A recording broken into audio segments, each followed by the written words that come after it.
All right. What is up, everyone? We are live here at the Comics Lounge. So happy to have you back for another amazing episode of Beyond the Panel. This is going to be a really good one. We're going to be talking all about Loki, the season finale, and everything in between. So make sure to stay tuned because things are only going to get crazier from here. And with us tonight is the Spider's Lair. How's it going? Hey, what's up? What's up? Greetings, everyone. Oh, it's chilling, man. So yeah, I'm not gonna lie to you guys. I pretty much binge watched all of Loki. It's not like I didn't want to watch it, by the way, because I did like the first season. So I'm gonna just put this out there for you guys so you understand, because maybe people feel the way I did about this. So don't worry, they did it on Mando this one, okay? This was actually no, that's what I'm gonna use as my terminology. They did it Mando this year, thank God. So I'm gonna be honest. It was better than I thought, and I know that it ranked lower, and I believe this is the reason why. So I'm gonna tell people like I was on the fence, and we were talking about this for days. I still had intentions of watching it, but I was still on the fence on not to rush to watch it. But I'll be honest, I'm glad I sat down and I banged it all out today because it was worth it. I'll be honest, and yeah, it's a lot of crazy theories going on in this that I think like are just all over the place, especially with the time. But we'll just flow and just I'm gonna let you lead, my friend. Season 2 versus season 1. What did you like better? Okay, well, from season 2 versus season 1. Okay, so it's like in season 2 they show up to the end of time, right? But what led you to that end of time? So you start to meet this new variant in the new. I actually like. I thought at first I wasn't gonna like this version of King, but I actually liked him a lot. I think Jonathan Majors. I just hope everything's all right with his trial and all. But I think he's a wonderful actor. I mean, he's got skill. I'm not gonna lie. The man can really pull it off. I did like that quirky version of Kang. Definitely. And I figured out. I can't believe that it took me this long to figure out. But the woman who was I forget her name. She's his love interest in the comics as well. Damn, what's her name? Ravonna Renslayer? Yes, Renslayer. So I'm like, damn, that's right. That name kept. I was like, that's Renslayer. That's his woman too. Yeah. And that's what I liked about this season because you see there is a lot of dynamic between him and Renslayer, but then she pretty much gets betrayed by him the way that she does in the comics, which really surprised me. I'll be honest. I was like, really, because in what I mean by that is there's a part where Kang is talking to his own like intercom system's own recorder system. I guess he's talking to Miss Minutes. Yep. And he's pretty much giving the order to erase everyone's memory. So of course Renslayer finds this out and she's really pissed off. But yeah, I didn't think the story was gonna go as deep as it did, but it actually went pretty well. And like I said, I'm not too crazy about the multiverse, but Loki pretty much fits in this perfectly because Loki is a god of mischief. So in the universe, what do you have? Mischief, right? So For sure. I believe, like I was telling you before, like he definitely ascended. He's not the god of mischief no more. That's for sure. I know that for a fact. Yeah. But what is he now? That's the real question, So let's dive straight into that because there are a ton of theories around this that he could be the god of stories. He could be the god of time. Like, what is going on here? I mean, obviously green is his color.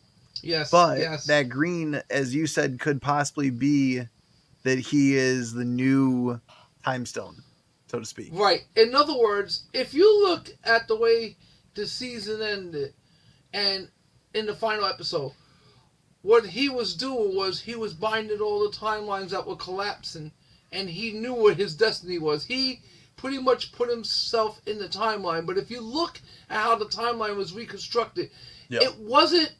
Okay, first of all, that timeline is the true singular timeline. You understand that, right? This is a timeline that Kang was talking about.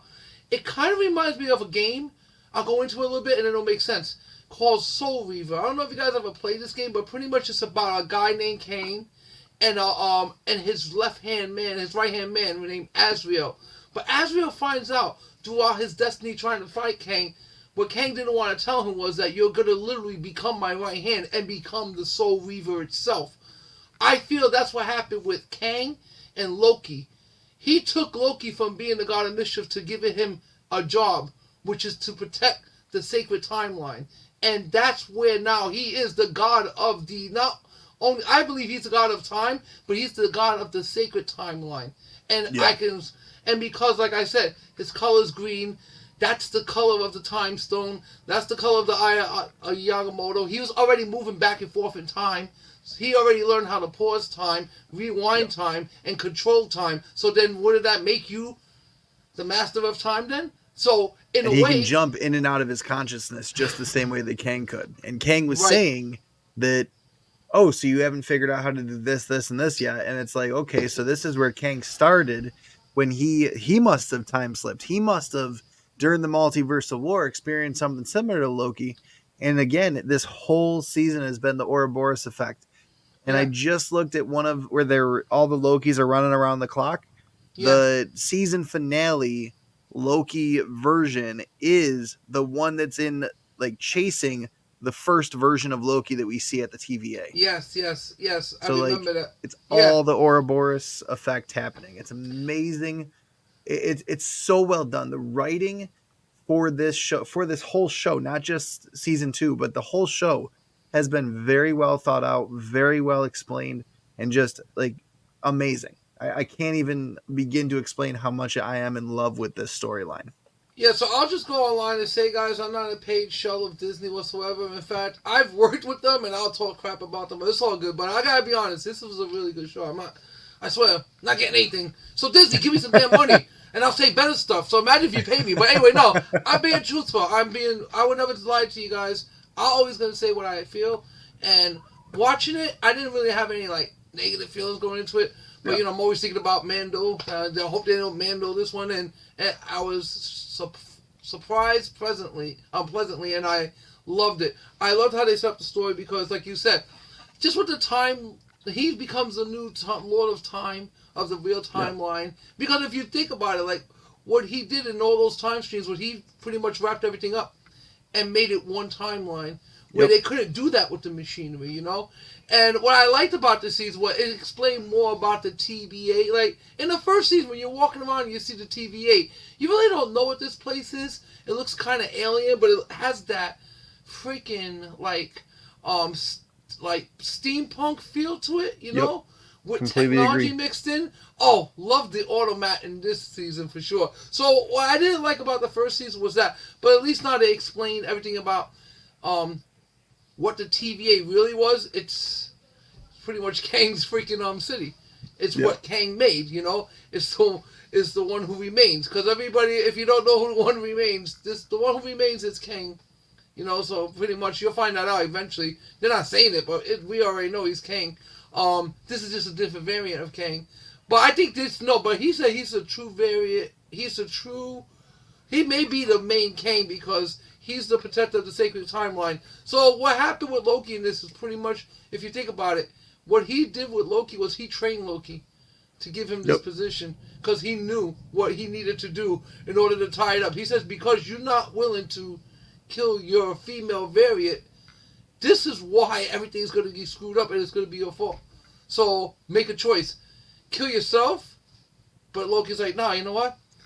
I'm a god, so he just went out there and just did it himself, and that's what Kang wanted, you know? Yeah. So whether it was nefarious or not, Kang understands what he's doing, which they don't really understand yet, but I think Loki figured it out. Because remember one thing, too, during that season he was asking, how long will it take him to learn how to run everything?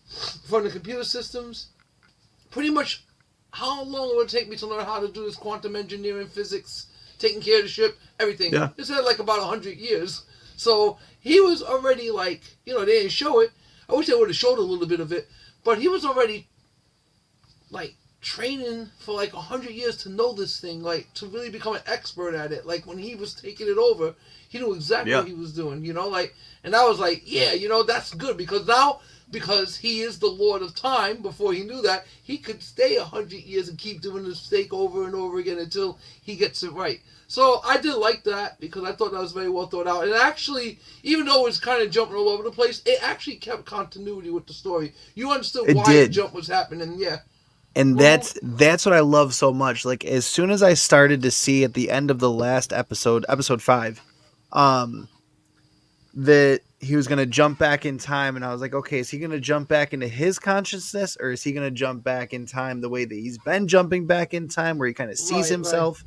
um and like, if like, I don't want there to be this giant paradox. I don't want there to be this thing where we end up seeing Loki in this, that, or the other thing, and it doesn't make any sense. But the Right, way that they did absolutely. it, the way that they wrote it, just made so much sense. It Yeah, meshed extremely well, and they were able to pull it off in a way that allowed for me to truly believe that, like, this was the way to fix the timeline, was to allow all of these branches to finally coexist with the sacred timeline. And then when you get to episode 6, because I was watching very closely in episode 5. I watched it about 3 times now before episode okay. 6 even came out, because I was like, okay, I Yes. really want to make sure I've picked up on everything.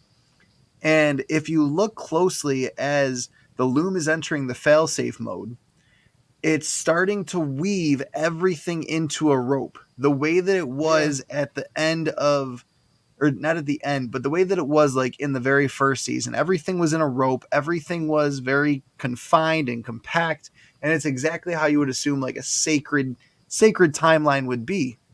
And then when Kang goes and says, no, the loom was a failsafe, so that way if it ever did branch, that the loom would explode and all that would be left would be the sacred timeline, which is what you're seeing in episode 5 when it's entering failsafe mode and everyone is evacuated. Now, I do wonder like where Yeah. everyone evacuated to. Like that was kind of Oh confusing, and I'm like, man. okay, where did everyone just go? Like this exists outside of time, so where did we go? What happened here? But I love the way that Well, they did it, and it's such an amazing story.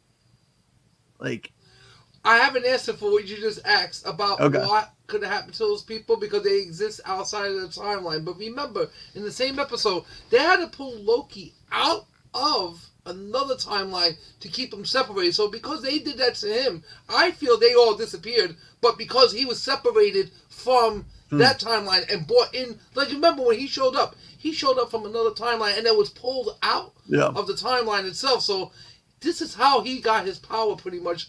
I believe it was, it's all designed by Kang. I believe. makes sense. You'll see that this is all designed by Kang because Kang knows what he has to do. Like, like what I like about Kang, like what they're doing with Kang, right? Is that they keep him the way that he would be in the comics, which is pretty much, yeah, that's his whole mantra: preserve the sacred timeline. Everything Yep. else that happens is all variants, and he's been trying to fix this forever and a day, And what I really like is how Miss Minutes, like, like I already knew who she was. A lot of people, I guess, will figure it out, but she's pretty much Kang's like AI, his first Yep. AI that pretty much developed and gave it like pretty much gave it like his own code to write its own code and become its own conscious being. So, but Miss Minutes was always in love with Kang, even in the comics, Yeah. but always got mad at. And I like that they pointed that out, that you never made her a real woman with all the technology that you had. You could have made her a real woman, but you didn't want to because. But that's what happened because this consciousness started to develop its own mind, and Yeah. this is what it wind up thinking. Like it was in love with its creator. That's crazy. Which Yeah, but I liked how they did the Miss Minutes. I really thought it was dope to see. it can come across extremely cringy to like the non-comic book reader, but when you think Yeah, back to yeah, it, but I like understood it all exactly. makes sense in the story. Like it You allows know, you to see why Ms. Minutes is I trying to always feel drive like this story Kang. forwards. Right. This is what I feel. If you want to make a perfect analogy about Kang and Miss Minutes, it kind of reminds me of Peter Pan and Tinkerbell. Yes. Like, no Yep. matter what magic she had, no matter what, she could never become a woman, no matter what. So I She'll kind never of be put his that in Wendy. that dynamic. Like, it's like Right, Yep. exactly. And that's what it comes down to. She'll never be his Renslayer. You understand? This Yeah. is why Miss Minutes loved torturing Renslayer. Like, oh, I'm gonna tell you something, but you're gonna hate it. Like, yeah, because that's Miss Minutes not doing her a favor. That's Miss Minutes Yep. being just a little cunt. But Yeah, I like the pretty. dynamic of that character. Look how we're talking about this minute like it's a real person. That's good. Yep.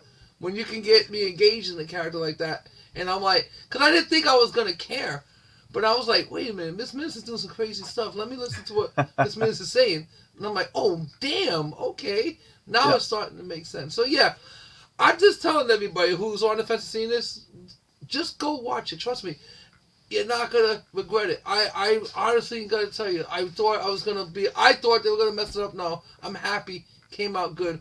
I just hope that season 3. Well, we see where season 3 is going. What I really like about the setup is that this sets up perfectly for Secret Wars, and I'm gonna tell you why. Because Loki could either be an enemy or an ally to when the Secret War happens. Because remember, Kang said it's inevitable. So that's it. So we don't know how. You see, like, okay.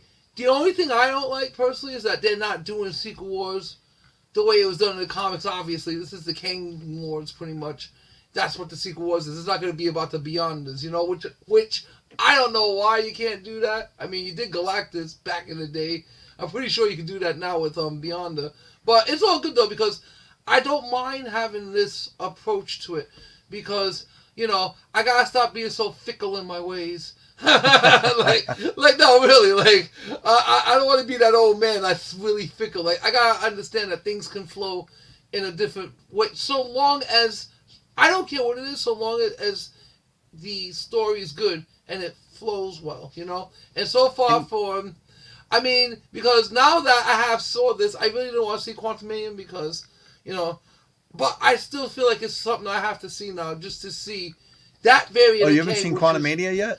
No, man, nah. I mean, I'll be honest. Okay. I was gonna, but now that I watched Loki, it made me, I want to see what's going on with Jonathan Majors in this movie because I heard, like I said, like I know this guy's a good actor, so I like to see good acting. And even the actor who plays Loki, he's also a great actor as well. He's a British actor. Tom Hiddleston's fucking amazing. Yeah, Tom Hiddleston. Yeah, oh yeah, he's a great actor. I mean, like he's been in a couple of projects I like, but this is like one of my favorite ones because it's like. He's a mid character in the Marvel and Disney. If you do it like this, you'll make money. You take the mid characters. Don't go too crazy with them. Take a couple of mid characters that people know, that people are going to get behind. Like Loki's perfect one. And you give them a series like this. Let them flow. Let them flow. Don't try to graduate him to the movies. You can put him as a backup, but you don't need to push make it connect. But things like these characters, specific characters, they should do. Now, I actually liked. The Falcon and Winter Soldier. I thought that was good as well. I like the first 2 seasons of The Mandalorian. You see, when you got like a formula, just keep following that. Don't try to change it up. That's what I'm telling you guys because you got a bad rule about 3 seasons. Like for some reason, you just never make it to 3 seasons. So just keep the formula. Everybody loves it. Trust me. I'm telling you. I can't wait till I go back to work. I don't know where I'm gonna land next, but if I do land on a Disney project. I can't say what it will be, but I'll let you know. Definitely, I will be on one. And when we do go back on, I'll be going live from the job anyway. So who knows who will pop in? Shout out to my boy Scoop McNeely. What's up, my friend? How are you?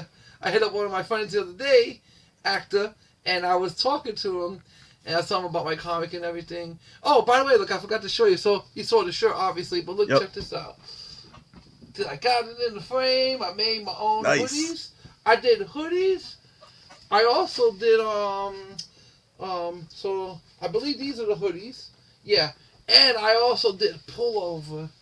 Oh, and these are dope. I'm gonna put this up on the website tonight on SymbiverseComics.com. But yeah, I made pullovers, I made some hoodies, I got a lot of stuff coming, man. And books coming along well. I've been lazy to finish it. I could finish it any minute. So I just may, after this show, I don't know, I just may just knock out book 2 and start on book 3. So book 2, the Book of Faust, is coming along excellently. The art's coming along great. I'm just waiting for all the final art.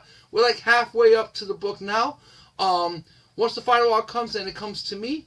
And that's when Nico gets it. Nico's going to letter everything for me. I got an editor that's going to go over this. So this comic's going to be made with 4 people now. So, we increased the staff. But it's all good, though, because it's quality now. I'll be honest. I still like what I put out. Here it is, guys. We did a Goku one. That's what Nico Artist Supreme did. Love that one.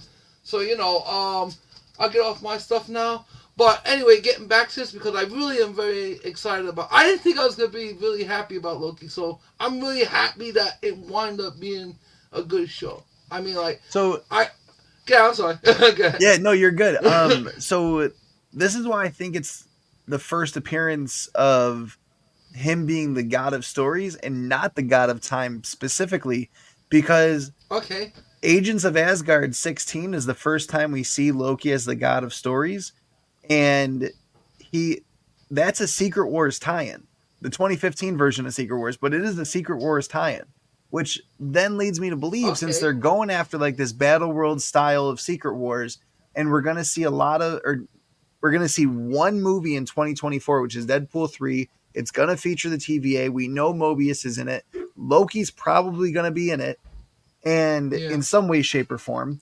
And they're going to be building out this Right. multiversal Avengers, or whatever you want to call it, team to then fight Kang in Deadpool 3 and like kind of like tie up loose ends on different timelines. I'm excited that it's not going to be like Secret Wars from the 1980s. As much as I would love to see that, Yeah. I feel like that's you can't do that justice, because one, everyone who read it when it first came out is going to give you crap no matter how well you do it. And two, Yeah. That would be hard to pull off. it's not an easy adaptable story the same way that some of the newer stories are, because some of the newer Yeah. You. stories from the past 20 to 30 years have been done with movies in mind. That wasn't Yeah. the You see, case like back in the 70s and 80s. See, like with Secret Wars, when Secret Wars and Secret Wars 2 came out, understand this was not supposed to really tie into the universe whatsoever. This was for toys. This was for marketing. This is how Yeah. they started making the Marvel Legends. This was exactly what this was for. This comic was made for that. For the marketing of toys. Okay? Yep. So it's supposed to have a separate universe, and as you can see, many stories broke off into the main Marvel universe. So I believe with the movies, it's the same. But when it comes to that Secret Wars, it would be too much to like the fact that they went into the Infinity Wars first. You pretty much skip that entire chapter because it Yep. won't make sense. But even if you look at the story with Secret Wars 2, it's technically a standalone. Where's Mm-hmm. Thanos? I mean, you have all the baddies that show up, but where's Thanos? Where's Adam Warlock? Where's the Watcher? Where's all of these power? Where's the one above all? I mean, Yep. these are the gods that are supposed to come. The one above all is God, so that's it. The one above all snaps his finger. Everything goes back. There's no power greater than the one above all. But Yeah. yet, the one above all does not show up to this. You know what I'm saying? Because Yep. the Beyonders, and the Beyonders are like up there. They're like the cosmic gods too. They're right up there. But, there's the one above all, that's it. He's God. There's no Yeah. so the fact that they never even did all of that, and they never put in those key um component and characters, shows you that that story is completely standalone. Which Yeah. means you could have done the movie, but now everything that's done over the last 20 years, if you try to go back to that story, it would be too much explaining to you. You would have to do too many movies just to explain that. So you could Yep. call this Kang War timeline, Dynasty Wars. It when Kang was around back in the day, we knew that he was a Time Lord. We Yeah. didn't know who his relative was. It was always theorized that it was Reed Richards, wound up being Reed Richards or Doctor Doom. It was always between those two, you Yep. know. But in the comics, he rarely shows up. But they already has set him up for the future. So when you have all of this multiversal stuff going on, it's just easy to just throw a character like that in because he's been around since the beginning and he is the one that remains. Yeah. He's pretty much like Kang in the order of the actual MCU godhood. He is the one that remains, and then there is the one above all. Yep. So Kang is pretty much Kang the Conqueror is the second god in the Marvel comic universe. He is, And rightfully so. And Yeah. like that's why he can't be defeated, and he knows it. I mean, he said he's like reincarnation is a bitch. He said it Yeah, straight to exactly. Loki in episode 6, and I loved Yeah. that scene. I love the fact that Reincarnation. Loki, knowing laughed what he at him. knows now, knowing what he knows He now, said, now gets to sit yeah, down and have a full-on conversation with He Who Remains after living all of the events without He Who Remains in it, without the guidance, and then being like, oh yeah, shit, this is exactly Exactly. what actually is gonna happen. And then like Loki, that the thing I love about this Yeah. story arc for him is that he still loses. Like Loki still at the end of all of this loses Yeah. because he doesn't really realize that, like, in order to have this glorious purpose that you're searching for, you genuinely have to give something up at the end of the day. You genuinely have to make sure Yeah. that, hey, this is what I'm giving up in order to get this. And I Yep. feel like, yeah, he I didn't agree. really realize that until the very end when he's like, you know what? I need to be the one to walk out there. I need to be the one to do this for everyone else. Yes, I'm going to lose my friends. Yes, I'm going to lose out on whatever might come next. But at the end of the day, the rest of the universe being saved is a hell of a lot more important than my friends, is a hell of a lot more important than anything else going on. And that's why I love that this is leading to Secret Wars, because then once you have Kang and He Who Remains still on top with Loki sitting there controlling all of the branch timelines, you can then see how um, Doctor Doom comes into this with Battle World and starts becoming God Emperor Doom and taking over Battle World and destroying Kang. You know what? That sounds dope as hell. I think that can actually work as well. Yeah. Yeah. See? If And they do like, it like you got that, Kang then Dynasty, get and me then you've back. got Secret Wars with God Emperor Doom on Battle World. Yeah, I definitely want to see that for sure. I think it could go in that direction for sure. I mean, like, it seems like it's going in that direction. I mean, Yeah. from what I know about Kang, yeah, it would make sense. And like I said, like I just love how Loki, like, you knew immediately. I was like, oh look, he's gonna take that chair. That's it. It's a wrap. He's gonna sit Yep. down and hold the timeline down. But then I knew when I saw the timeline being green, I was like, oh wait a minute, this is the one sacred timeline. What the hell? This is the true timeline. So that's why I know, like, yeah, I understand what you're saying about he's going to be the god of stories, but he's also the god. Like I said, he's already the god of time because he already performed everything he did in the whole season was time travel. He Yeah. kept time slipping.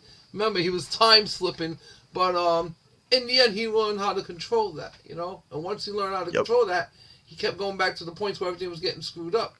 And then Kang was laughing at him. He goes, "You should have just had this conversation with me a couple hundred times ago because I would have saved you a lot of time." Because even though this is infinite, because I would have just told you the failsafe was made for it to explode. Like if different Yep. branches to break off, I made it like that so the one sacred timeline can remain. Everything dies. Now remember, they all find out during the season as well that they're all variants. Yep. All of the TVA are variants that Kang snatched up from different points of time.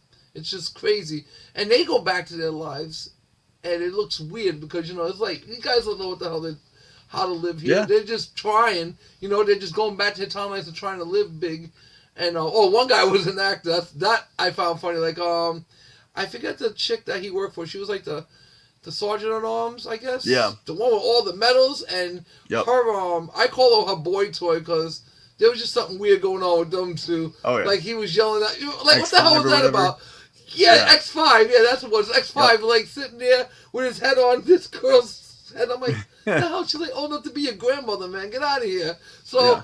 but I like he goes back to his life, and apparently he's an actor. That was funny. I thought that angle was good when they were chasing him down, as an actor and trying to get him back to the TVA. Yep. I thought that was funny. You know, yeah. So I don't know. I just like I'm really excited now about season 3. Just please, Scoot. You know the Mandalorian. Just tell him to tell them don't Mando this season. Yep. Please don't do it. Please, if you guys just let it flow the way it is, trust me, you can tie this all. I get what they're doing now. I actually like it because this is the first time that I can ever remember that the shows are being like linked up with the movies the way it should have done. Like when they did the Marvels, like I understand what you did with the Marvels because I understand who Miss Marvel is, Captain Marvel, and Monica Rambeau. I know who these three are, you know. But the casual fans are not gonna know. I didn't watch the shows because I don't need to watch the shows. I know who these three are. Yeah. Carmella in the comics, they took away her stretchy ability. Now she has like some kind of band abilities. I don't know, but from the comics, I know them. And Mark Rambeau is pretty much Captain Marvel in Secret Wars. I'm trying to see. I wonder, is she on that cover? Yeah, Yeah, she plays Photon. I like this cover. You know, I have to grab it when we're talking about Secret Wars because it's coming up. So, yeah, she's on this cover as I thought. The one thing I do love about the 2015 Secret Wars is originally it was supposed to be an 8-issue miniseries, and then they realized that they finally couldn't fit it into 8 issues, so they made it 9 issues. There she is. And there's a couple. Oh, yep, right there. And so, guys, there's a couple issues that are labeled 1 out of 9, 3 out of 9, because those are like the second and third printings that came out after they finally realized, yeah, we're gonna need 9 issues to finish this story. Yeah, and they should have just did it at 9. I mean, the original Secret Wars. Let me see, how many is this? I think it was 10 issues. This is 1 in 12. 12. Oh, okay. 12. Oh yeah, because they did it for 12. A whole year. Because it was supposed, like you said, it was supposed to be completely separate from everything.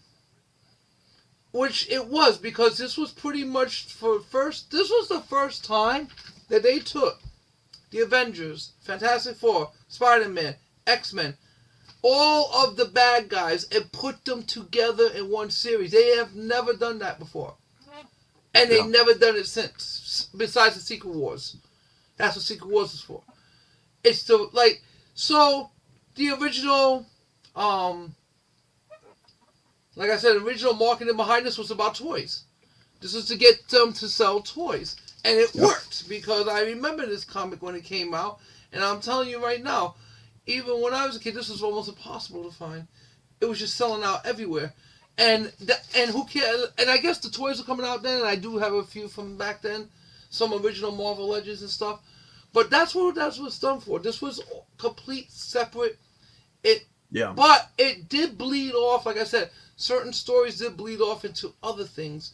Because from the story of this, from what I know about Secret Wars, is that this was before you had like the big Comic Cons. And this actually happened in Madison Square Garden, probably, I want to say, early 80s. There was a kid, I guess, he had an idea for a black costume on Spider-Man. That's it. Yep. And this kid was given like $250 plus signed stuff. This kid got holy grails, trust me. And they bought that right on the spot. So this is how Black Costume Spider-Man became introduced, because they didn't know what they were going to do with this concept, but since they were running this year-long series, this was Mike Zeck and John Beatty, who designed the cover for Secret Wars number 8. And so that was their way of introducing the costume that could change, that later becomes Venom, that later becomes a symbiote, Black Costume Spider-Man. I got my guy sitting right here too. Say hello to my little friend. Nice. Just sitting there, man. I don't know, man. I got like, this is, my layer is starting to look like a freaking, you know, like when you walk into those like cartoon treasure rooms, that's what it looks like. Like everything's everywhere. I'm getting there though. The layer's almost completely put away. I did so many comics, but I have grails that are sitting here, and I'm gonna be going over those next week with some books, and I'm gonna have like I believe I'm 5 away from 3,000 subscribers, and I'm gonna have another giveaway, because I like giving away for the holidays anyway, so it's gonna be like a double celebration. Holidays / 3,000 subscriber giveaway. I'm gonna be giving away some cool ass stuff. Just stand by. I'm going to start posting on my Instagram. Sorry for the IG. I haven't hit you guys up in a minute. Oh, my God. So busy with everything. But, you know, it is what it is. I got to start hiring people, man. I got to start hiring people. But believe it or not, this may sound crazy, but when I go back to work, I'll have more time to do everything I need to do. And I'm very excited now because, you know, I got a couple of writers I've been talking to. And we'll see what happens. I mean, you know, I don't say anything that you know, I give people my stuff, they give me their feedback, and go, we're going to talk, and we shall see. But I'm not selling the company. Not yet. Unless I get like 250 million for it right now, I'm not selling it. Because I can always build another one, don't worry. But, yeah, you got to think like this. So, yeah, now that I'm really taking the whole writing thing, like I'm a published writer, which is crazy because I kind of forget this fact. I'm already like a published writer, so it's crazy. I forget it, but it's good though to have because now when I go back to work, I'm going to be able to, like I said, my job is pretty much I'm with everyone, from the catering, right down to the director, right down to the producers, right down to the actors. It doesn't matter. I'm with everyone, and Nice. yeah, so I'm always talking to people constantly. You see me at Comic-Con. I got a couple of famous friends I know. Shout out to David Nakayama. Shout out to Joe Doyle. Oh, that was great. Comic-Con was awesome. Shout out to you, a ton of fun, too, man. So we messed up though. You know what we messed up? And I said this to Doyle too, and I say this to David Nakayama. We are going out for pizza. My treat. I'm taking you guys to the best pizzeria in that area. It'll be within walking distance, and trust me when I tell you, it'll be the best pizza. So that's where we messed up. But go ahead. I'm sorry. Continue. I'm thinking about the pizza about next year. So Night of Khonshu brings up a good point, and I'm trying to look this up to even see if he spelled it right, and he did. Yggdrasil, I believe is how you pronounce it. Yggdrasil. What the MCU? The fact that now we have the Norse tree of life, so to speak, where you've got Asgard on top, Midgard in the middle, Loki's in the middle, which I find very interesting that that's supposed to represent Midgard. And he's sitting right there. But it obviously the sacred timeline affects mostly Midgard and all of the realms that are in the main universe. Yes. So I kind of get that, but like I found that very interesting that that's exactly where his throne is, in relation to Yggdrasil. And then below is like all of the nether realms, like where the frost giants come from, where the dark elves come from, all of that.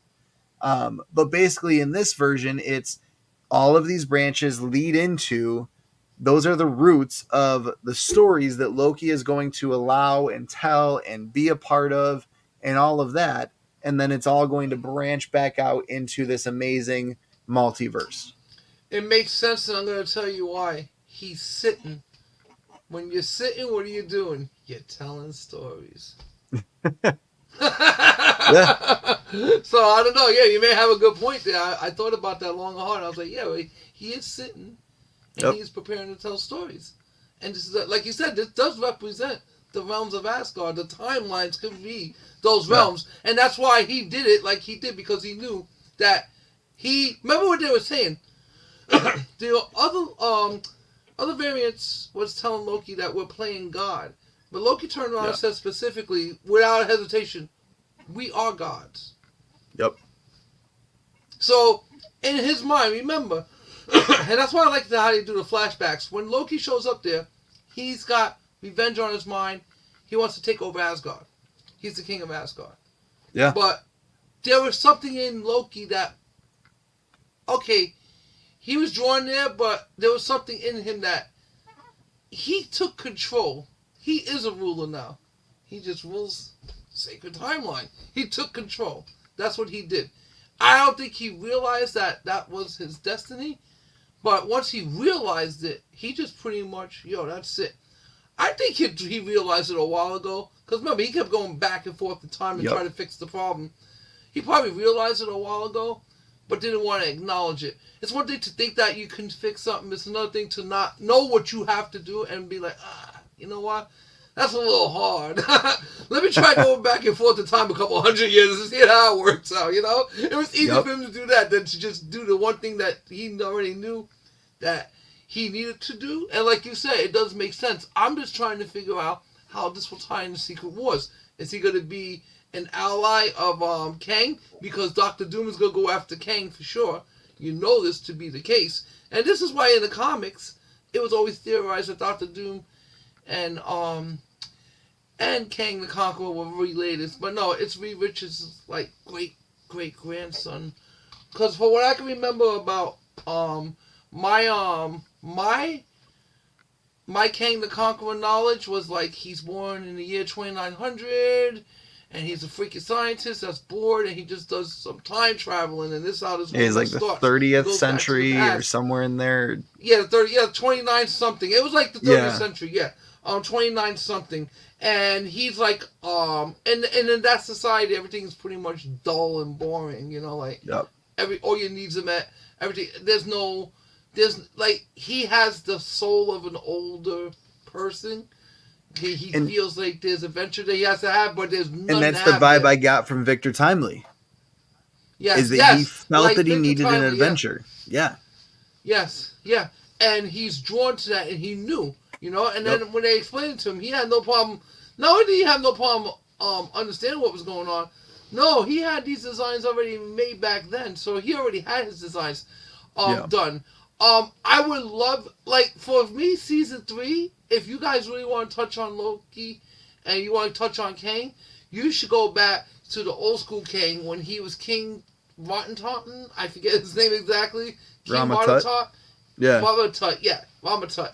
That's the original Kang the Conqueror. That is Kang. King Ramatut. A lot of people may or may not know that, but that's where it pretty much begins for Kang.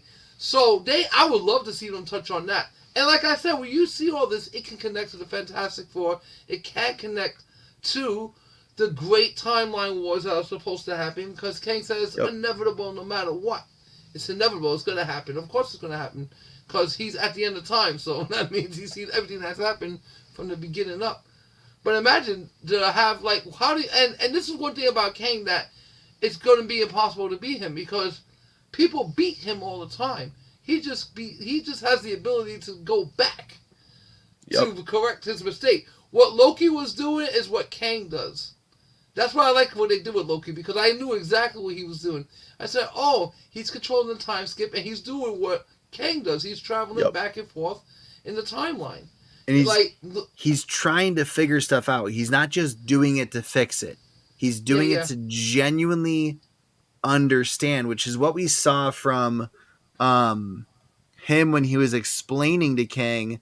Like, he started just like talking really fast to Kang and getting out what Obi wanted to say to Kang. But then he's like, that's not working. What is genuinely going to fix this? How are we going to get there? What do we need to do? All of that, because that is what he felt was going to be the best way to do it. And then you start to see like the engineer vibes turn, and you start to see Mobius say he's gunning for your job. And I'm like, oh my God, like this is Loki genuinely learning from his mistakes, not simply just reliving a day. Yeah. I believe that, definitely. Like what's crazy is that during those scenes when he's talking about this timeline with Kang, I like the fact that, like, it's almost like Kang throws him a bone.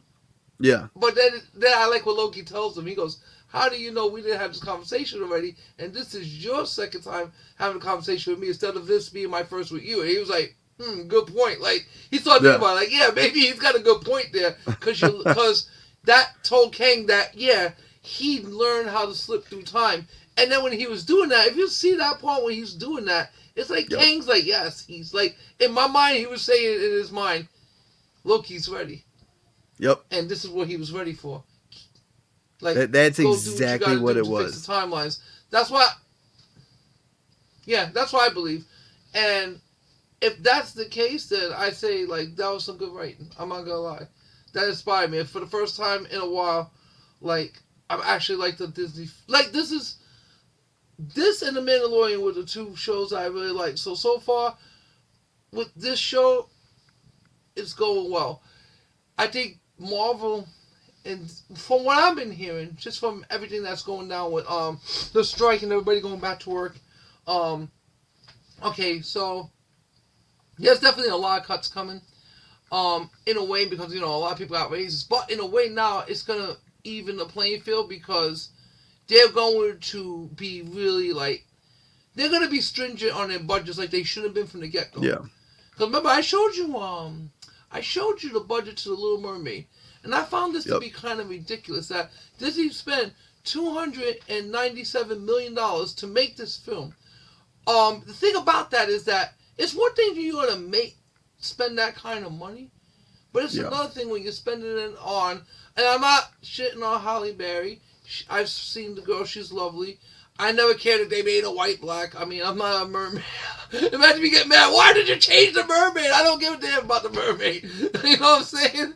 You already put Spider-Man in a wheelchair. He's all crippled flying around. And nothing matters to me. But I'm so desensitized, I don't even care. But at least with...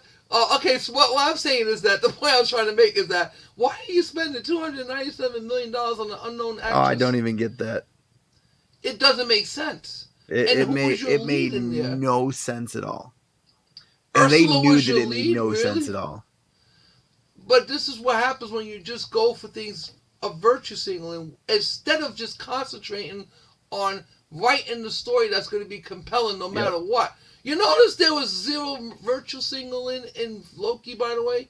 Did you notice that? I noticed that. There was zero what? Was watching. She said zero virtue signaling in Loki. Like, cool. I mean the usual stuff that you would see. There was zero. Me and my fiance watched it. She was like, I didn't see anything about virtue signaling or anything. I was like, you know what? I think you're right. She's like, yeah, isn't that weird? Like, we expect to see it now. Like, I expect to be lectured about everything in life that I don't want to know about. I just want to be entertained. No, this actually got to the point of entertaining me. And that's what I keep telling these guys. If you listen, you can make money. Just entertain people. No one wants to be lectured about the world. We'll deal with the world when we're back out in the real world. That's why we pay you money, so we can escape the real world, not to be part of it in our movies. Like, when I watched The Blue Beetle, okay, being Hispanic, it said too, as I watched The Blue Beetle, I was so... It made me laugh. It was laughable. Because all of the stereotypes that they threw in that movie was ridiculous. Especially when they were like, Mama, you gotta hide because we don't know what your immigration status is. I'm like, Jesus, why? Why can't you just make a freaking movie about the kid? He gets the suit.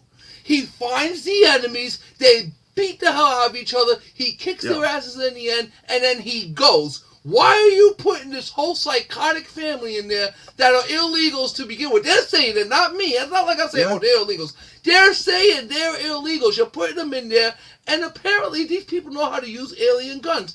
I didn't like that. That is virtue signaling. Get that out the movies. Loki didn't do any of that. All Loki did was stick to the story of a timeline. It's more compelling. Who cares about what's... Listen, it doesn't matter what you virtue signal. If your timeline gets ripped out, you don't exist anymore. That's it. Yeah, that was stupid indeed. I definitely say so. They could have easily made this Sylvie's season. They could have. This could have been her breakout season, her season to kind of live out the events after what had happened. But that wouldn't have made sense for her story arc. What made sense was her seeing that she now has free will and going and living on her timeline. Or whatever, well, not even her timeline, but the timeline that she wanted to, that she could find some peace in. And, like, I love the whole idea of let's just bomb all the branches. Like, that was so interesting. And that's the thing about this season and about this series is there's not really one main character. There's a lot of characters who are very important to the storyline, all going through something at once.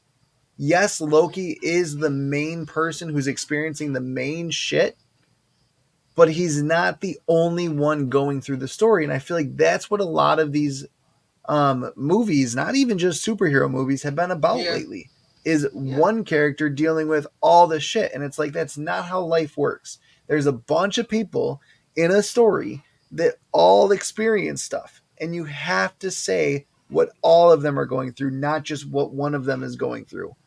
And the character development in this was phenomenal for every single character. Even Ravonna Renslayer waking up in whatever the void, I think it was referred to. Waking up in the void and realizing, oh shit, there's Eliath, was absolutely amazing. Like it finished off her story arc in a way that leaves you guessing, like, is her story truly finished? But also, is this what's going to happen next? Like, could we see her again in something different? Honestly, I don't really want a Loki season 3. I want this to be the end of Loki's story and him to, like you said, be a background character once again in the movies.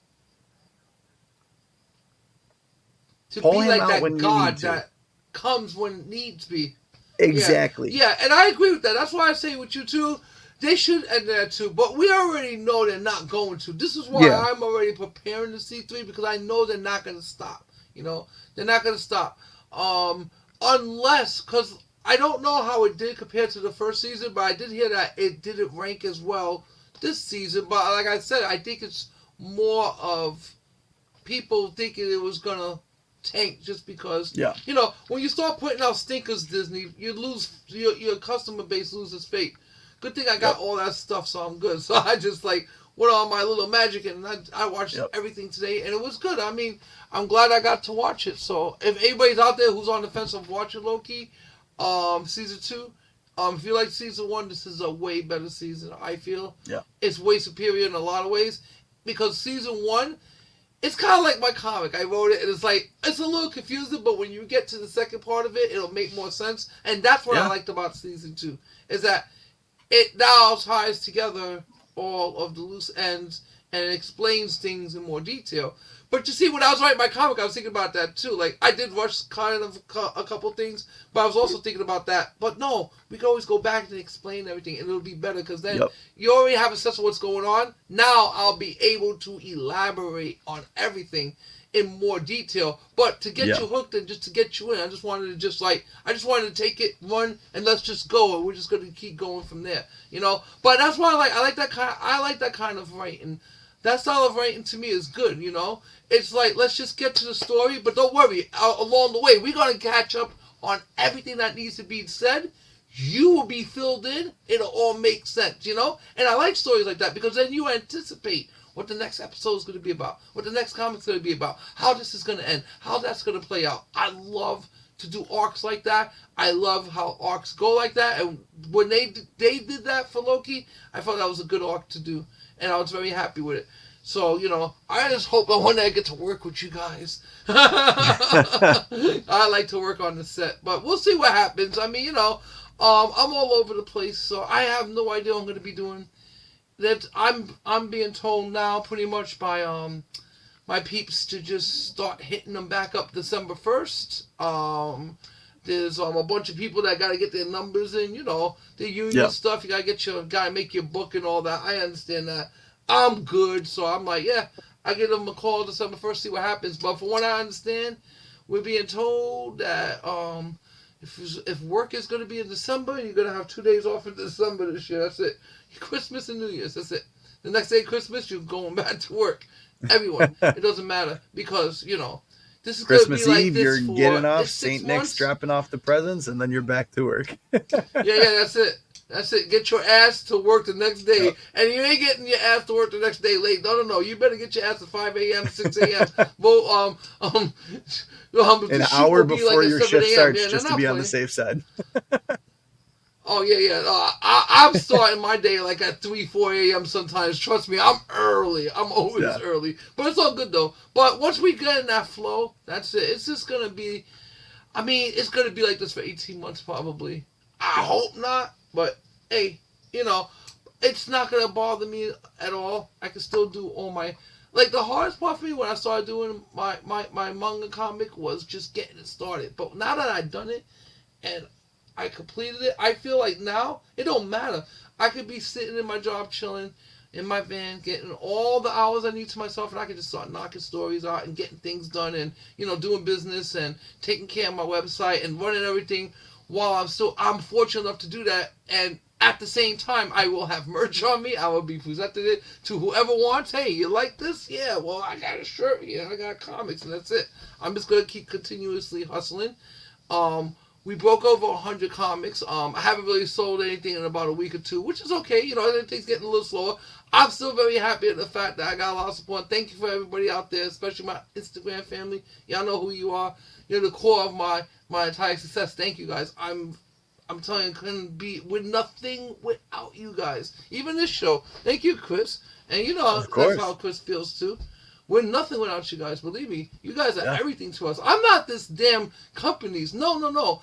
I want feedback. I want people to tell me how good, bad, ugly something is, so I can do my best to bring quality to my peeps. That's what I care about. I don't care about anything else. I'm not trying to sell you a message, virtue signal, tell you how to raise it. Listen, we here to do one thing: escapism. This is escapism. This whole thing is escapism. This entire time that I watched Loki, not one time did I think of anything minor that was going on in the goddamn world, and that's what it's all about.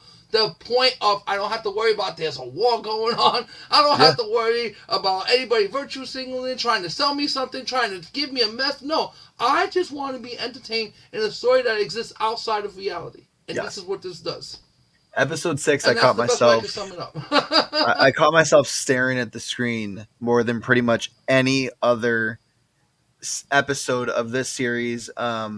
It brought me straight back to my feelings about the season 1 episode 6. Just that it was so well done, so amazing. And so I was looking it up and I wanted to see like where they think they're gonna take Loki. And Cinema Blend did an interview with the writer Eric Martin, and he revealed the overall plot was only meant to be told over 2 seasons. There's nothing, they have nothing else planned for right now. And he, in that interview, he said, we approach this as like 2 halves of a book. Season 1 is the first half. Season 2, we close the book on Loki, and the TVA, where it goes beyond that, I don't know. I just wanted to tell a full and complete story across those 2 seasons. And honestly, Eric, like, hats off to you because you did a phenomenal job with it. Leave it like that, please. Yes. And if they left it like that, Disney has a win for life because they can't screw it up now. It's already done. They go on to they have a win for life. Disney, leave it alone.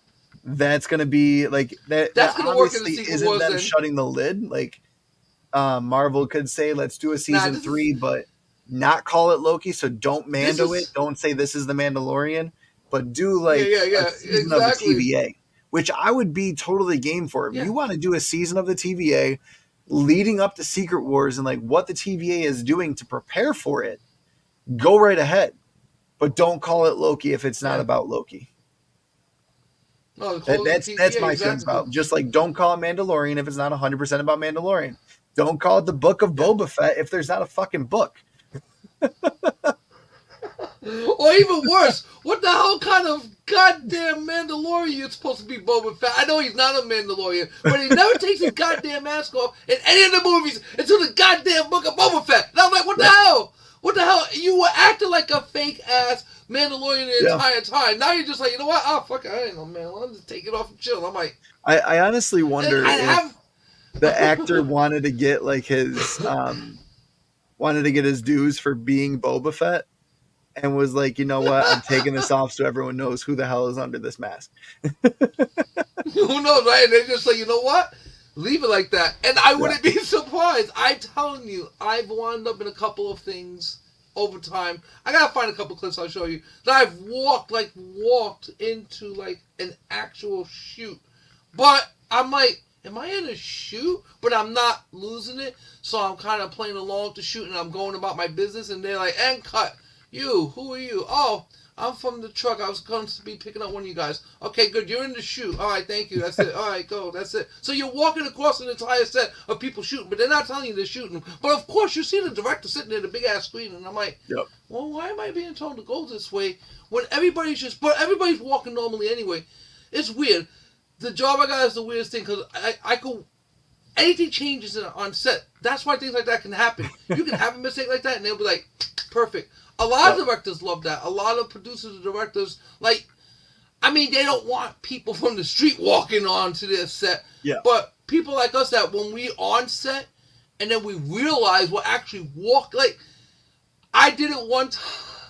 I was walking, like, literally into a damn scene. Walking, like, and I'm about to sit down, and they're directing me to sit down. So in the scene, I'm sitting down, they're like, okay, and cut. And then they tell me get up, and I'm like, what the hell? I was like, were you guys shooting? And the director laughed. He laughed. He goes, that came out good. We may use you. I was like, okay. I'm like, all right. And just go. That's it. So, yeah, I've been in a couple things like that, but the funniest one was with my van, because my van had its lights on. One of the movies I was making, I think it was called Chang Kandung, and there was a scene on a football field, and I didn't realize that the van has its own like auto lights, just go on at a certain, when it gets dark.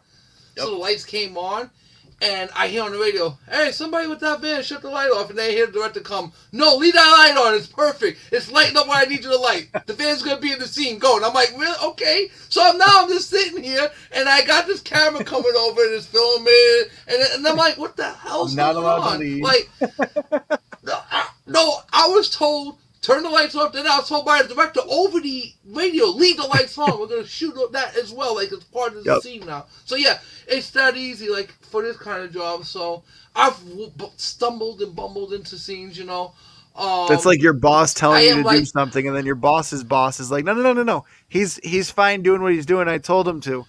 No, it's like the boss of us. We have what's called like a captain. So our captain tells everybody what to do, but the director tells everybody else what to do. So it's funny because the bosses don't get crazy. They're respectful and all. They'll just shut off the light. Okay, no problem. But then when the directors come on, or someone that's a producer, and they come on the radio, and they're like, no, this is what we want. That's it. It's just like a completely different atmosphere. It doesn't happen all the time. It's not like something that happens all the time, but when it happens, it's just a funny thing because, it's just something like you just stumble into. I always wind up just stumbling and bumbling into these things. I told you, like, I was picking up a job, and they gave me a damn script, and I didn't realize it was a script at first. I thought it was just a list of where we had to go. So I'm opening it up to look at it, and I'm like, no, these look like lines. And they say, you ready to read? I'm like, oh, no, I'm here to pick one of you guys up to take you down to Chelsea Pier. and I'm like, this is a script. And they're like, oh, we thought you were the actor. So I laughed. All right. I said, I'll read it if you want. I was like, no, I'm good. They actually wanted me to read. I was like, no, I'm not. No.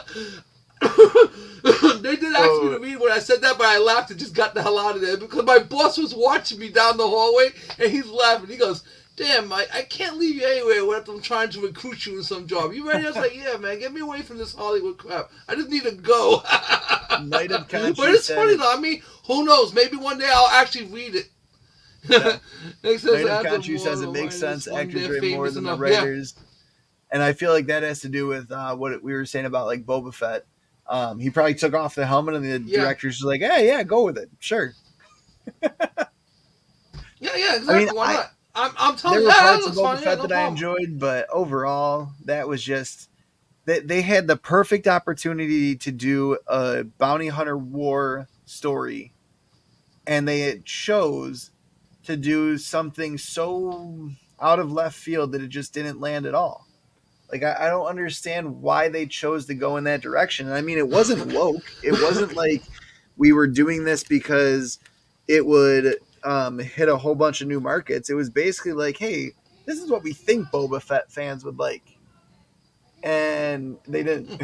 I mean, I've never understood why Boba Fett is such a cult classic character. Because, I mean, he had 10 minutes of on-screen time.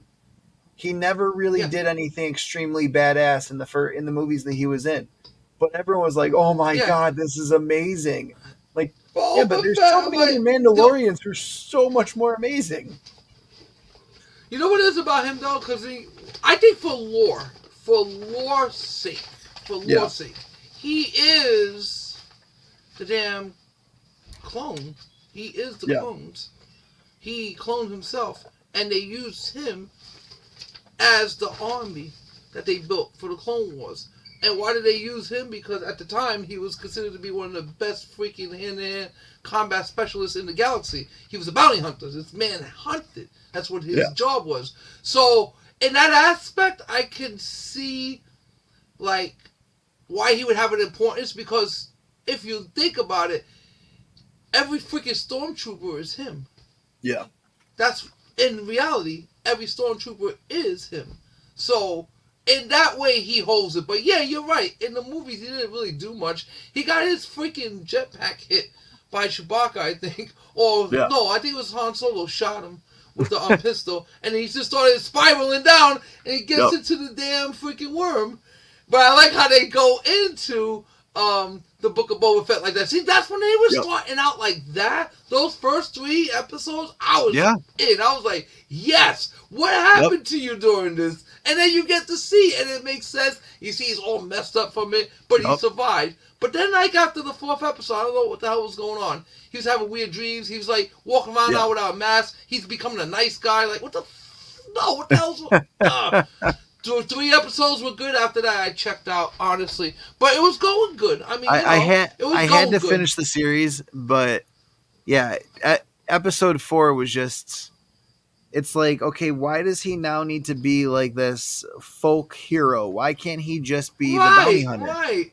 Right. He's not supposed to be out there saving the universe. No, he's supposed to be out there hunting scum or working for the Empire or whoever. Remember, he went after Han Solo. That was his job, to put that motherfucker in carbonite and bring him back to the Empire. So I don't see how you a good guy.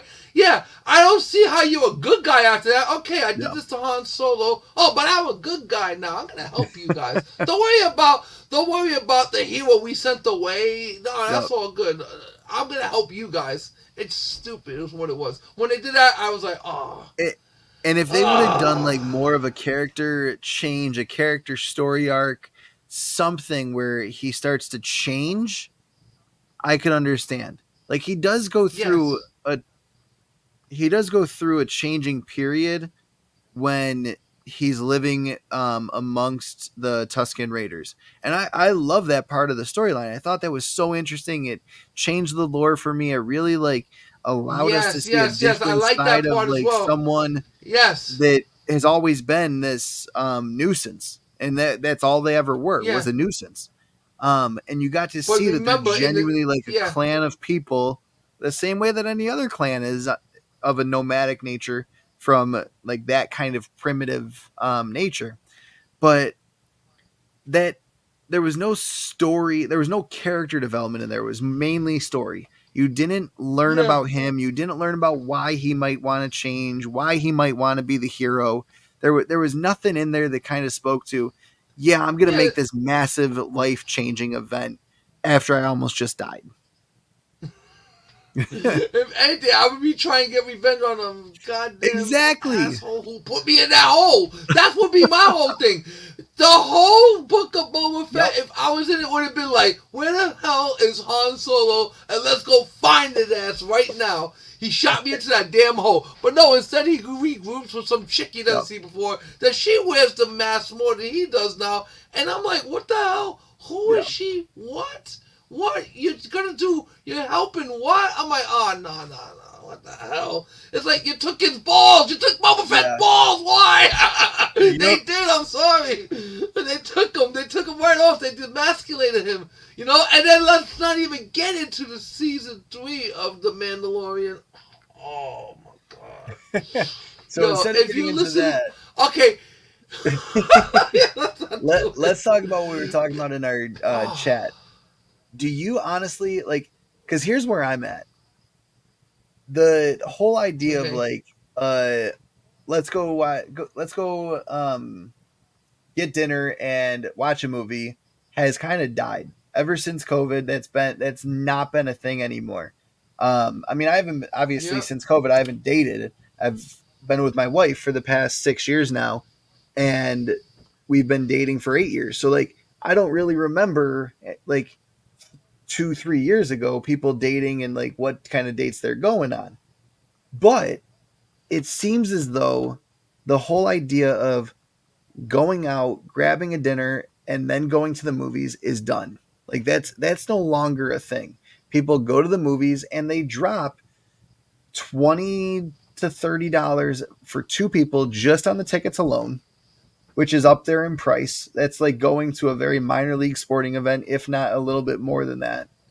And then you've got the cost of all the food, that you're going to or that you're going to get at the theater, because popcorn is now like $10 for a box, and that's like a size to feed two people.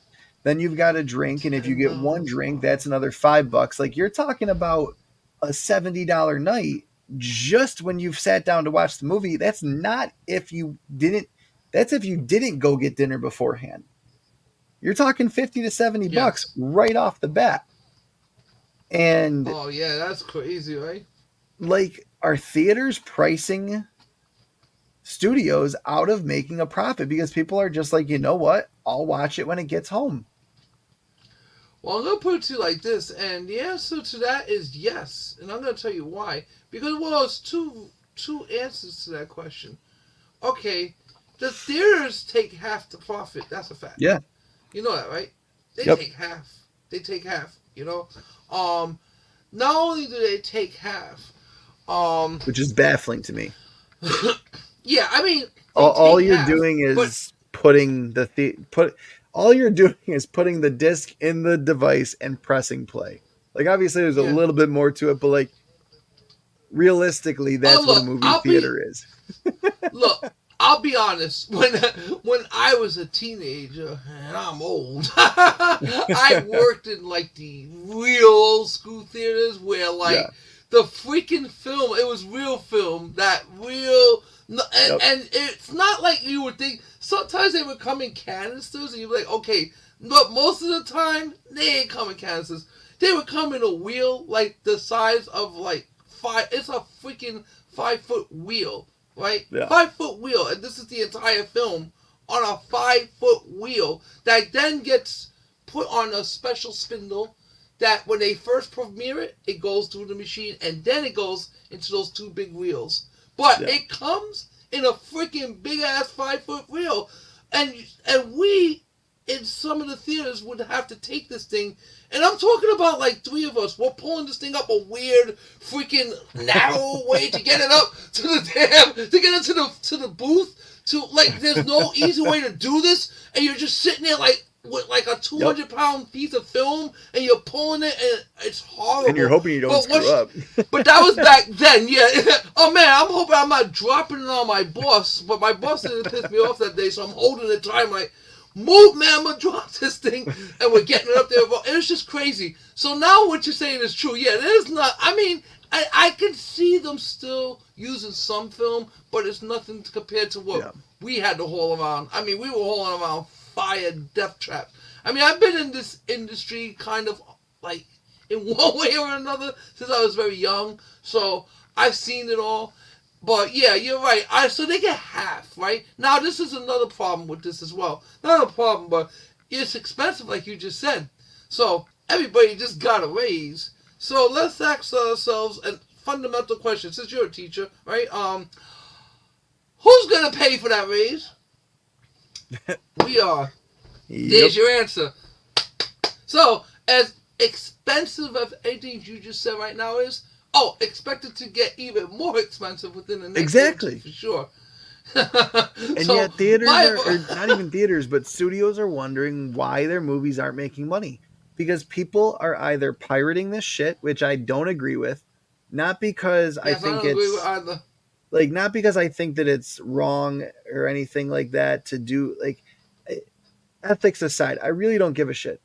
But people are working their asses off for this job, and you're willing to pay a kid in China for the $5 shoes that he made. You're willing to pay $400 for that, but you're not willing to pay $20 to go support your favorite actor or go support like someone from America who lives in America, who's doing like living their American dream. You can't pay $20 for that, but you can pay $400 for a pair of shoes. Made in America, my friend. Made in America too. But most of these things are made in America. Yeah, listen, as someone who works for the industry, I say this much. Look, the legalities of it, I don't want to get into specifics. Mm-hmm. I'll just say this much. If you support someone, like, look, that's why I say to everybody, thank you guys for buying my comic. I gotta show it one time. Thank you. Because I'm telling you, this is how I'm gonna survive, because I have people who are buying my product. Like, I'm pretty sure somebody could take this book and take pictures of it and put it online. I hope you don't do that. Don't be getting no ideas of coming after you. No, I won't. But that would be shitty if that happened, right? You know, like, exactly. then, like, you just bootleg my comic, and now it's like, what the hell? So I understand that, yeah. So, you know, support your artists, my friend. Look, I support artists of all types. If you ever follow my stuff, you see I buy art from everyone. I'm a big consumer of art. I love to support the arts. I'm one of those people. I am an artist now, so, you know, I want to be supported as well. This is something that's a give and take. And it does suck when you do that, you know, for all those hard-working people. And like you said, you're giving your money to some kid from China.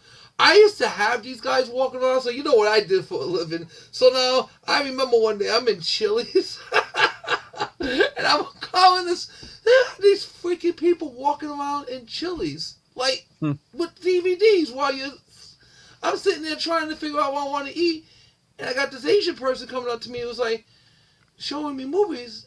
So, you know, I had to pull it out. I said, yo, what are you doing? Ran right the hell out. And then I talked to the man and said, why are you allowing this? Why are you allowing this? What's going on?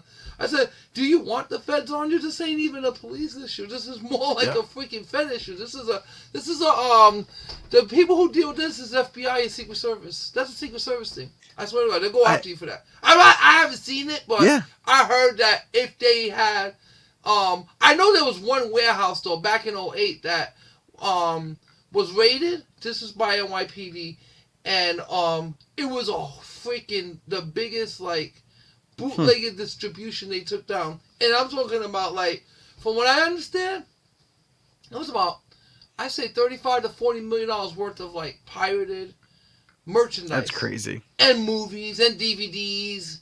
In fact, one of the people got shot because one of the officers, the undercovers, he was wearing I think he was wearing a UPS like outfit. I don't know if he was doing that to get in. I don't know the whole story behind it, but I know somewhere in this story he was wearing a UPS outfit as his undercover clothing, and then apparently got into a shootout and shot one of the guys. And from that point on, they started changing a whole bunch of things about the training with the plain clothes.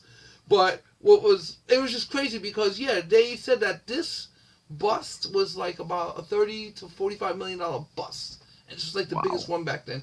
And this was not just the PD. FBI hit this too on Secret Service, so it was huge. It was like a warehouse.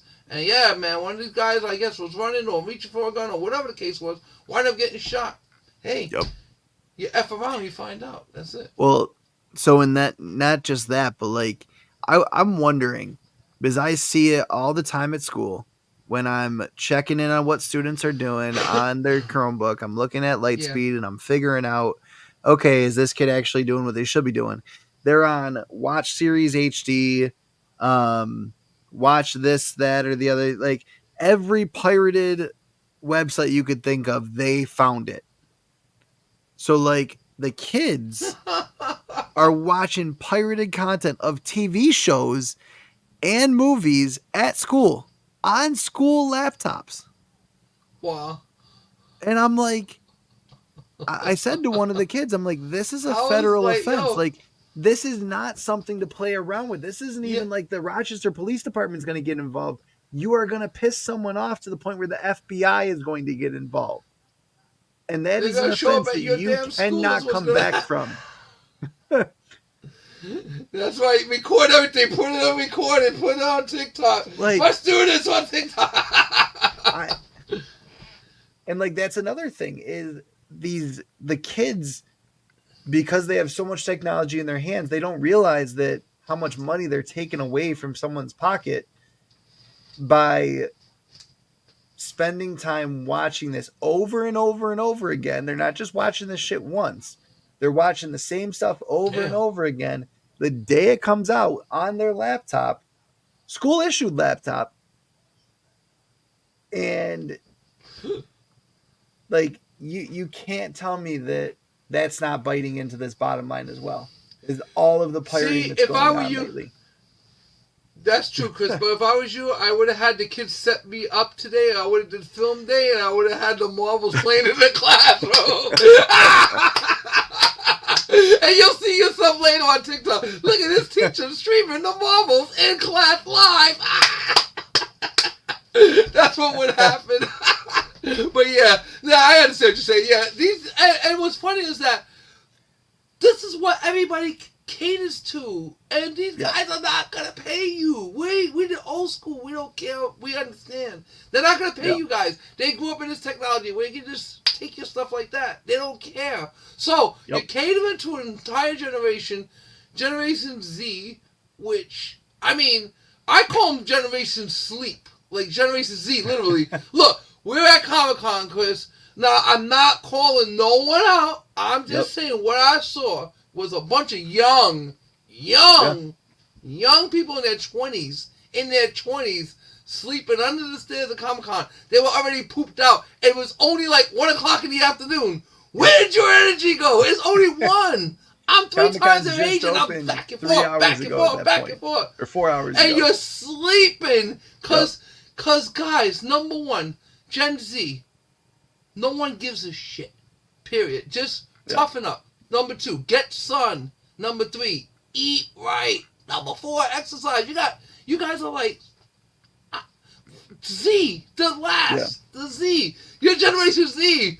We need to keep going, guys. You can't be the last generation. We're gonna all be. There's not gonna be no human population left for everything that's going on. You guys gotta get your freaking minds together. I know. Oh my God. I'm hearing about. I saw this one police tape. It was so funny. She was getting pulled over for drunk driving, but she was talking about suffering from generational trauma. I'm like, what the hell are you talking about? What generational trauma are you guys going through? I can't find it. What are you talking about? You guys sit here and you don't figure out ways to make your lives better. You just want to complain about it. Like you had nothing. This lady had nothing wrong with her life, but you're complaining about this trauma like it's real. I'll share some stuff with you off of this about that, because that's something that's been definitely huge. All right. Yeah. Yeah. But yeah, definitely. I mean, I don't want to blame anyone, but I honestly believe that the pirating has gotten so far out of control that that's why people aren't going to theaters. Between the cost of it and the fact that you can see it, and it's a little bit poorer of quality, but if you're not willing to pay $10, then you're not giving a shit about quality anyways. I was in Target and this guy was like, I'm looking for a microphone for streaming. And I was like, for streaming? And you're at Target? And he goes, yeah. I was like, dude, if you really want a good streaming microphone, like go to Amazon, go somewhere that's going to have the good stuff. That all that Target's going to put up is the overpriced crap. And as much as I love Target, there are certain things that I won't go to Target for. Go to a shop that sells cameras. They have great microphones.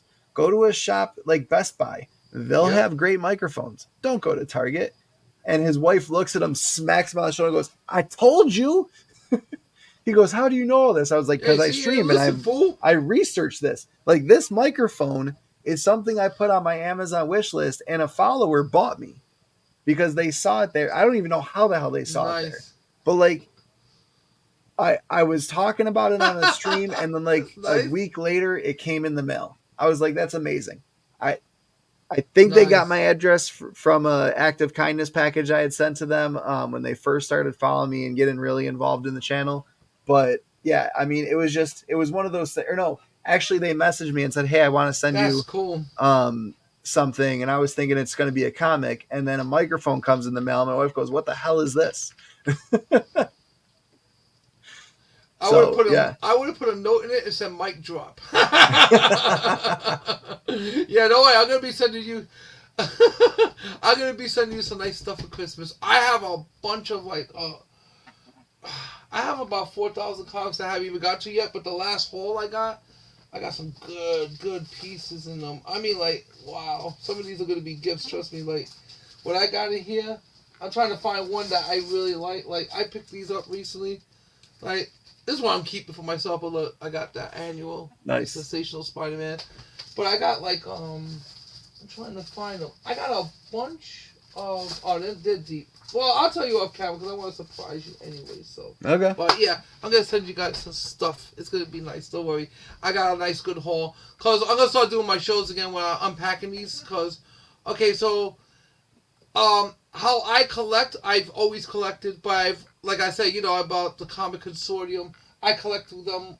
Well, these are like back issues, but what they do is they'll always they throw surprises in there. So I go through what I like, and then I take those and repackage them, and then resell them on my website. And, and it's still good deals because I have 3 of them myself for like $11, but you're getting, the book that I put in the middle of that is going to be more than $10 to $20 for sure. Like, it's going to be a very valuable book, and I throw that in every pack. Because I get a lot of them, so, I go through the things that I want to keep, and then whatever I don't keep is just excess, I've been trying to set this up for the longest to sell. I was selling comics back in the day, and I just kind of stopped. Like, I had like this, I had like a good, it wasn't a raffle, it was more like a random, I just took like 2,000 books, and some of them were grails too. They weren't like, really, like, I had some Spectacular Spider-Man's #2 I was giving away. They would be like $10. I was doing this back in the day. They would be $10. I put them all in envelopes. I took pictures of everything, and I didn't number anything. I just randomly mixed it up and shuffled it. So I said, well, I don't know what's in these. So if you open one up, you could get something that's worth $10. You can get something that's worth $50. You can get something that's worth $100. You can get something that's worth $20. Whatever. It wouldn't be worth less than what I was charging for them. So I was doing that for a while. And I just stopped because it was just like my books started piling up too much. But it got worse. But now I'm getting all my stuff reorganized. And like I said, I'm doing this now where I'm just going to be doing the 3 comics and putting what I was doing originally. But it's going to be cool. Like, I'm going to send you guys some nice stuff for Christmas. And I'm going to be doing raffles. I'm going to be doing giveaways. I'm going to be doing all kinds of crazy stuff. It's going to be fun. And I loved Loki, and I hope, like you say, it is true that they just keep it like that. I mean, for me, I can't see what else you could do with the show. The man's part of the time stream now. Yeah. He is the timeline. He's the sacred timeline. Leave him be until he's needed. Same with the Watcher. Leave the Watcher be until he's needed. Yeah. There's certain characters that just need everyone's bitching about the fact that they haven't seen Shang-Chi since Shang-Chi. Give me a story that he would make sense in, and that would make sense for him to be there. But if it doesn't make sense for him to be there, don't just shove him in because you want to see him in something. The message, my friend. Stay away from the message. When it comes to entertainment, I just say this much. Stay away from the message, people. You want to make money? It's real simple. I just want to be entertained. That's it. I don't want to be told anything. I don't need to be knowing about your personal life, what you got going on in your private life, in your bedroom, who cares? I don't care. Yep. I don't share these things with people. I don't care. It's not important to me. If this is important to you, you got to ask yourself a question. What's missing in your life that this is so important to you? It's not important. No one cares.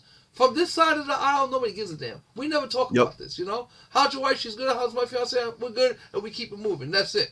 Yep. We don't never talk about how we're being emasculated or the society sucks. No. We just... No. This is it. It's simple.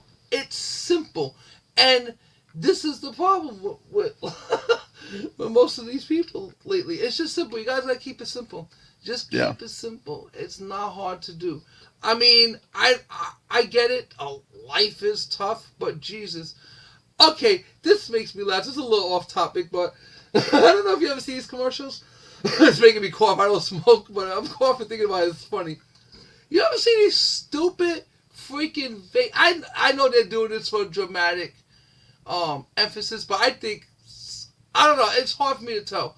But they sit here with these kids, and they talk about these damn vape cigarettes like they're freaking heroin, like they're crack. Like, you see these commercials, and she's like, one girl drops it in the toilet, then she picks it up and smokes it again. These commercials are hilarious.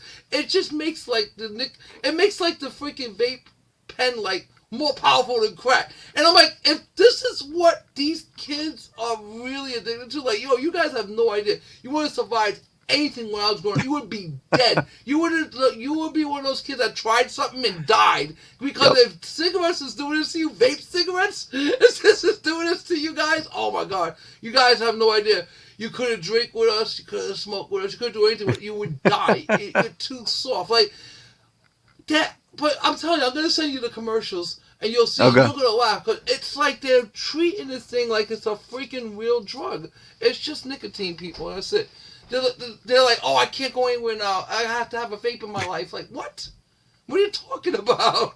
Just don't put it in your mouth. It's like when you complain about being 600 pounds, but you put on that 600 pounds by eating. Why? It's real simple. Stop eating. You lose the weight. I'm not preaching to people. I'm just saying what I observe, what makes me laugh. And that's one of the things that really made me laugh, because if this Generation Z, man, you guys need to like get into like sports, mixed martial arts, the military, anything that'll toughen you guys up. You know, women, you need to get back in the kitchen. Why the hell do these women want to not? Why y'all want to work? Just go back and live. Listen, the best societies were built through the patriarchal side of this world. I know everybody's like down with the patriarchy. What are you going to replace it with? The matriarchy? How's that going to work? I love to see this. I love to have these conversations where, men are not needed, but you know what? Men built everything, including the MCU, which they're trying to make into the MCU. But it's all good though. I have no problem with working with anyone, male, female. I don't care. I want to work with different people. I want to work with true artists, you know? What I have a problem with is that when you're sitting here and you're telling me about your personal life to the point that I wouldn't, like, the things I want to do in life, I don't brag about them. I mean, for some people, it would be funny. Some people, it would be horrifying. For me, it was just growing up as a kid, you know? We didn't, back in my day, my parents would kick you the hell out the house all goddamn day. And so you'd be back at 7 for dinner. They didn't care. Look, we could have been, Go have fun. My generation, we were playing in traffic. We were throwing rocks at each other. We were fighting like crazy. We were freaking, like, jumping off of things. Yep. I grew up in Coney Island, so I was always at the beach. I was always jumping off the pier. I was always climbing rocks. I was always climbing the church. Like, I would climb that damn Astro Tower. I climbed the damn parachute jump. I used to climb that every 4th of July. We used to put a flag up there. If you go back into the research and the history, you'll see Puerto Rican flags being put up there for about 8 to 9 years on top of the tower. That was a parachute jump. And trust me, it was me, because I literally lived right up the block from it. Like, if you got out my house and you just walked down 2 blocks and the beach is right there, that's where it was. So every morning when I get up, I used to live on West 17th Street. Every morning when I would get up, I would see that tower. I went there recently to the old hood because, you know, I'm still kind of in the area, so I'm always back and forth there at least once a month. And I'm always driving through my old hood. And it's funny, though, because when you drive through it now, that tower, when I was younger, never lit up. It had a couple lights on it, but not like they did now. They put a bunch of LCD lights on it. It looks beautiful. I was like, man, this would have been cool growing up at nighttime, sitting in front of my stoop, watching this monument just glowing. Yeah, so I grew up like that. It was just, like, you know, it was fun. I can't lie. But, like I said, we just did crazy stuff. And no one cared. It's not like they didn't care. The adults didn't care. You know, if we had outside adults trying to mess with the kids, we would all jump the hell out of the adults and beat the hell out of them. So, you know, we knew how to take care of ourselves, in other words. We didn't cry about anything. I don't remember complaining. Like, when I had a fight with somebody, I didn't go cry to my mother about it or my father. Just took care of my business, went home, and that's it, you know? That's why I had a mark on my face. They would ask me, is the other kid worse? I'm like, hell yeah, you know it. And that's it. Good night. You know? That's how it was. You didn't have to worry about your kids. Just let them be. They'll be all right. This coddling, this constant coddling. Oh, you're a victim. Oh, you're this. Oh, poor you. You'll have it harder. Yeah. You know, they used to say that when I was younger. In my day, we didn't have it as hard as you guys have it. Like, I used to say it like, yeah, we have it hard. No, every generation is going to have it harder. You just got to figure out how to be smarter. That's what I say to people. I never worked hard. I always worked smarter. So if you feel you having something hard, then you're not working smart. And that's the whole point. You have what we didn't have growing up. Even you, Chris, didn't have this growing up. Did you have the internet at the fingertips? No, you started seeing this when you were probably about a teen. Like, what the hell? Yep. Wouldn't this have been nice? I would have loved to have my own laptop when I was in college, but no. Yeah. I had to do it the hard way. I had to actually write with the freaking number 2 lead pencil and paper. And the blackboard, when I say blackboards, I mean, because they're whiteboards now, which makes sense. Yep. I mean, they should have been doing this all along, but when they were blackboards, I mean, I got good vision, but even I was like struggling to see what the hell this teacher's writing, because they write so thin with the chalk. If you don't write right with the chalk, if you write thin, it looks stupid. You write thick, and some teachers had that technique where they would just take their freaking... I mean, because you're a teacher, I don't know if you ever mess with chalk. They will write sideways. No, I hate it. Do you mess with chalk, or do you have I hated it too. The dust. I had Remember when you had to go up and write your time, answers on the board? And I never used them. and they were the old school, the green ones. They weren't even blackboards. They were green. Oh, no, those are the worst. They got like a weird clay feel to them. They're the worst. Yeah, but the white ones are bad. Every time I looked at them, I could hear and feel what they felt like. Oh, it's like chalk and dust. It's it makes your those skin erasers. Oh, goddamn! I hated those erasers. Well, that used to be my job, because you know they hated my ass so much. Don't clap these erasers. I'd be out there like like an idiot with dust going all over the place. But I used to hate writing with those. I used to hate writing on the board. Go write your answer on the board. Here I am. It's all. I can't even write in real life. On paper, I write sucky. So here I am with a chalk. I'm trying to write it. The damn thing's breaking. I got so frustrated. It's like it break. I just smashed it into the board and sat down and just went like that. And the teacher laughed. Like I just lost my shit for a second. Then the chalk kept breaking, so I just broke the whole thing. Just sat down. So my answer was like one big blob of a mess. But I said, "This is the answer, 42." I wrote down my paper. She said, "All right." So kids these days will never know the prank where you used to put the chalk inside the eraser, so that way when they went to erase it, it actually grew. Oh, yeah. You keep right. Yeah. I used to do that, but you know how the erasers have like 4 grooves in them? I put one piece of chalk in every groove, so you're getting it. Even if one falls out, there's 3 more left. Yeah, we used to torture the teachers. That was the good old days. Now you got these black... But I do like the blackboards. I mean the whiteboards. I think that would have been better growing up. But I love them. The worst was the worst is that teacher that used to write but knew exactly what freaking angle to hit that chalk on to make that perfect freaking high pitched like summer. Like I had a teacher who used to do that too. An old baddie teacher when we were all talking and we wouldn't shut up, she'd take her freaking nails and rake them into the damn board. Those are like sick people, man. You know, like, I don't want to wish someone dead, but I'm pretty sure most of them are gone now, and thank God. This is like the movie I gotta get to bed. I didn't realize it's almost midnight.